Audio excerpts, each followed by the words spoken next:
नमस्कार, मेरा नाम है बलजीत कुमार सिंह और आप देखना शुरू कर चुके हैं भारत की बात। आज 14 अप्रैल है और बाबा साहेब भीमराव अम्बेडकर की जयंती है। और आज सासाराम शहर में, बिहार के सासाराम शहर में अम्बेडकर वादियों द्वारा, अम्बेडकर प्रेमियों द्वारा एक बड़े जन रैली का आयोजन किया गया है। और बाबा साहब के कृत्यों को, बाबा साहब के उपकारों को याद करने का दिन है।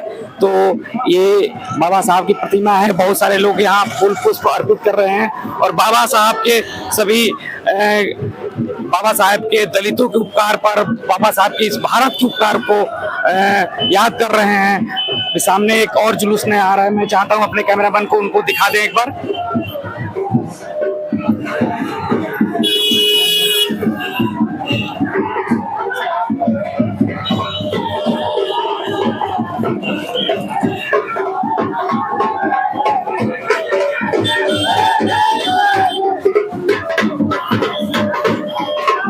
मैं सबसे पहले इनसे बाइट करना चाहूंगा। मैडम, क्या नाम है आपका? आज बाबा साहब का बर्थडे है, जन्मदिन है, तो इस विषय में आपने क्या राय रखना चाहती हैं? मैं लक्ष्मी नारी को बाबा साहेब ने आरक्षण दिया, उसीलिए बाबा साहेब का जन्मदिन मना रहे हैं। धन्यवाद। और भी बहुत सारी आप देख पा रहे हैं कि बहुत सारे लोग यहाँ बाबा साहब के उपकारों को, बाबा साहब के भारत के उपकारों को याद कर रहे हैं। तो मैं आपसे जानना चाहूंगा, सबसे पहले नेताजी अपना नाम बता दीजिए। मेरा नाम कृष्ण कुमार आनंद हुआ, भीम आर्मी का प्रदेश महासचिव। क्या कहना चाहते हैं आज के दिन पे? कहना यह चाहते हैं कि आज हर्षोल्लास के साथ में रोहतास की धरती पर डॉक्टर बी.आर. अम्बेडकर महामानव, जिन्हें पूरे विश्व को एक सूत्र में बांधने का काम किया, उनका जन्मदिन है और उनके जन्मदिन पर पूरा शहर लीलामय हुआ है। आप देख रहे हैं कि इस शोभा यात्रा में बच्चे, बूढ़े, जवान, माताएं, बहनें सभी लोग शिरकत किए हैं। सबके दिलों में उल्लास है।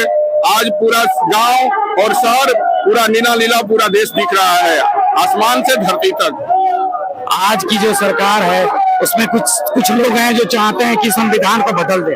400 सीट मांग रहे हैं इस देश से। 400 सीट आ जाएगा तो ये संविधान बदल जाएगा। उसके विषय में आपकी क्या राय है?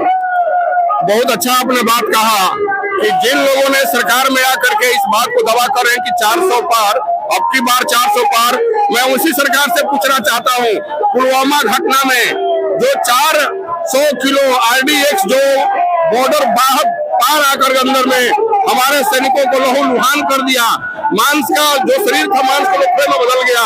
सरकार आज तक वो पता नहीं कर पाई कि RDX कहां से आया।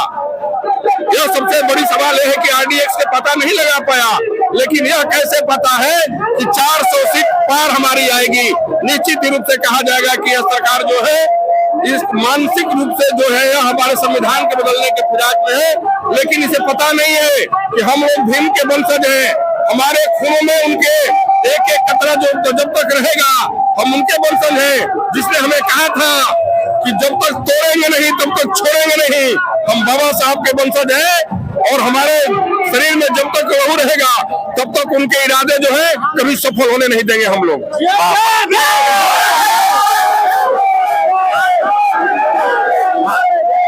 बाबा साहब ने कहा था कि शिक्षा वो शेरनी का दूध है, जो पिएगा वो दहाड़ेगा। तो आज अपने समाज में जो जब तक शिक्षा नहीं आएगी तब तक कैसे इतना उन सभी मनुवादियों का मुकाबला हो पाएगा? जी, बात सही है। यह आपने बात जो कहा था, बाबा साहब के 3 सूत्र थे। पहला था शिक्षित बनो, संगठित हो, संघर्ष करो। लेकिन बाबा साहब ने भी बोला था कि जो उन्होंने कहा कि पग पग पर पढ़ना सीखो और समय पड़े तो लड़ना भी सीखो। आज हमारा पूरा जो बहुजन समाज है आज घर से निकल करके विद्यालय जा रहा है, विद्यालय से निकल के बड़े बड़े यूनिवर्सिटियों में जा रहे हैं। आजादी से आज तक जितना हमारे संवैधानिक जो व्यवस्था बनाई गई थी उसमें तो हम लोग वहां तक नहीं पहुंच पाए हैं, लेकिन बाबा साहब के जो मिशन है एक दिन हम लोग उसे पूरा करके दिखलाएंगे। आज हमारा समाज घर से निकलकर विद्यालय जा रहा है। मनोवादी व्यवस्था सरकार में आने के बाद में कितना ही पाबंदी, नई शिक्षा प्रणाली लागू कर दे, इसका कोई असर नहीं पड़ने वाला है, क्योंकि बाबा साहब ने इस बात को कहा था कि शिक्षा शेरनी का वह दूध है जो पिएगा सो दहाड़ेगा।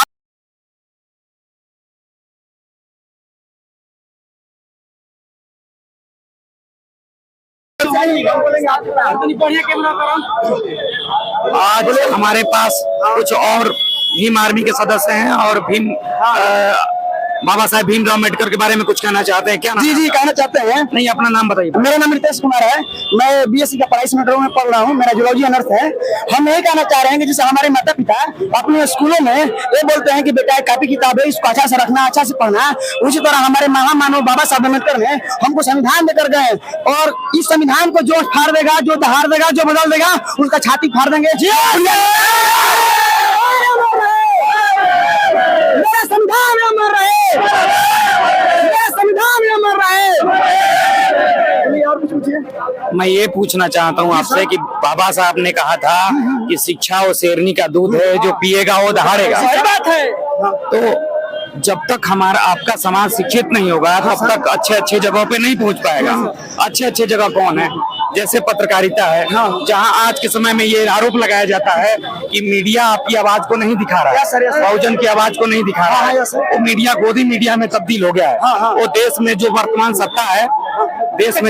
सत्ता है, उसकी चाटुकारिता कर रहा है। तो आप क्या ऐसा बात कहना चाह रहे हैं जिससे कि आपका समाज ऊपर जाए? ये नारा लगाना तो एक अलग बात है, लेकिन शिक्षा सबसे बड़ा चीज है। तभी आपको ठेकेदारी मिलेगी, तभी आपको ब्यूरोक्रेसी में जाएंगे। तो इन सभी बातों के विषय में आपकी क्या राय है? जैसे कि आपका जैसे चैनल है भारत की बात आपके साथ, आप इस माध्यम से सबके बात पहुंचाएंगे। आप इस चैनल के माध्यम से जितने भी आप लोग देख रहे हैं तो सपोर्ट कीजिएगा। लेकिन हम एक बात बोल रहे हैं कि बाबा साहब ने शिक्षा का अधिकार सबको दिया है, वो मीडिया हो, ठेकेदार हो, मजदूर हो। तो आज मेरे सामने एक बच्चा है, ये भी बाबा साहेब भीमराव अम्बेडकर की जयंती को मनाने के लिए आया हुआ है यहाँ। तो मैं इससे जानने का प्रयास करूंगा। क्या नाम है? मेरा नाम उत्कर्ष कुमार है। क्या कहना चाहते हैं आज? मैं यह कहना चाहता हूँ कि बाबा साहब ने कहा था कि शिक्षा वो शेरनी का दूध है, जो पिएगा वो दहाड़ेगा। और इसलिए आज हम अपना मन तन लगा के पढ़ेंगे और आगे अपने देश का भविष्य को संभालेंगे। तो ये है, क्या कहना चाहते हैं आप? जी, मैं तो ये कहना चाहूंगा कि जिस तरह से बाबा साहेब ने हमारे भविष्य को